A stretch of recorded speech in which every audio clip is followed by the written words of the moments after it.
and it is Monday, the 22nd of 2025, which means it is the winter solstice in the Northern Hemisphere, which means it is the longest night of the year in the Northern Hemisphere. And yeah, happy winter solstice to all my fellow Northern Hemispheres. Of course, if you're on the Southern Hemisphere, it's the longest day of the year, summer solstice for you. Enjoy your summer solstice. It also means that tomorrow is Festivus, and in a few days it's Christmas. So happy Festivus and Merry Christmas to everyone. And then later, the next day, it'll be Boxing Day and Kwanzaa, the first night of Kwanzaa. That's right. So happy Boxing Day and happy Kwanzaa coming up to everybody who celebrates those things.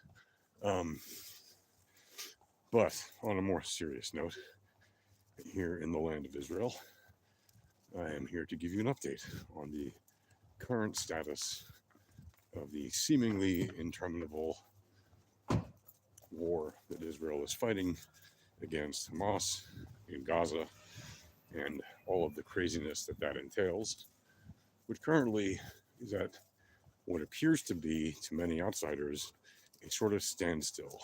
And if you remember, before the ink was even written on this deal, before the letters were typed out on this 20-point plan, when the drafts were being kicked around, I told you this is exactly what's going to happen, right? I said we are going to see a period of prolonged dragging this out, and you're going to see the patience of the various signatories tested, and you're going to see the bad actors doing what they can to tear this thing apart. And that's exactly what we're seeing happening. On top of that, what else I told you is that Israel may very well bumble through and make some dumb mistakes along the way. And we're also seeing that. And what dumb mistakes am I talking about? Well, the dumb mistake that Israel is waiting for the last body of the last known dead hostage being held in Gaza to be returned before Israel requires Hamas to disarm and withdraw from power.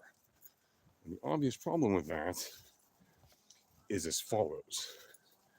Every single moment that the situation in Gaza remains that Hamas is basically in power of half the Gaza Strip, they get to rearm, resupply, reorganize, retrain, regroup, and replan for the next October 7th style attack.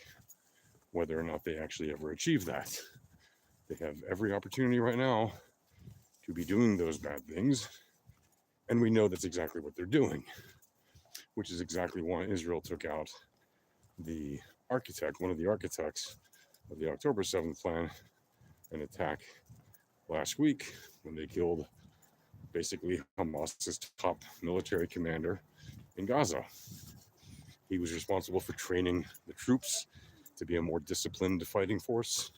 He's credited with doing that and with basically making them, ready, armed, and dangerous to launch the October 7th terrorist attacks, which put him on the enemies list of Israel, which has said from the beginning that if you were involved in the October 7th attacks, you're on the list of targets we will eliminate or apprehend, right?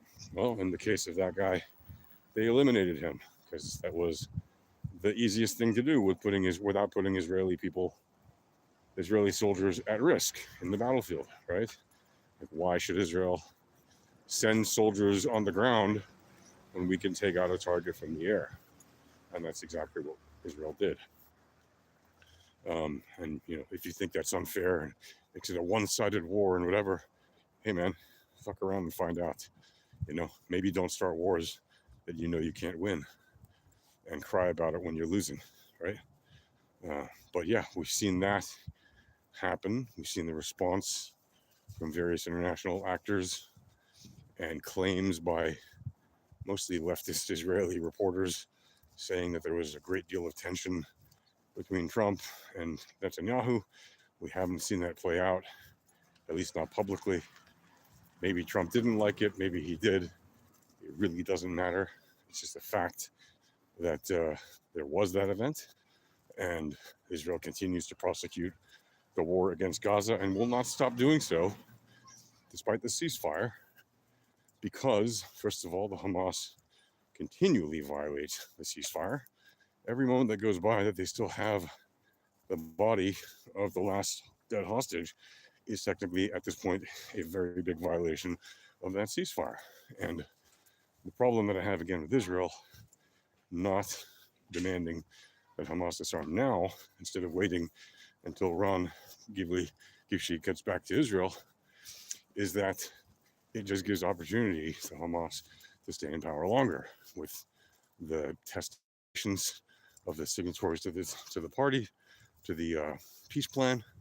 It basically gives all kinds of credibility to Hamas to not do what it's supposed to do, and that is not acceptable. And it makes the job harder for Israel to finish when the time comes, because we all know the time will come that Israel has to basically finish the job, since we know the international force is never going to actually do that particular job, despite that being their purpose, right? So, yeah, that's the status update. Catch you all in the next one. Peace. Shalom.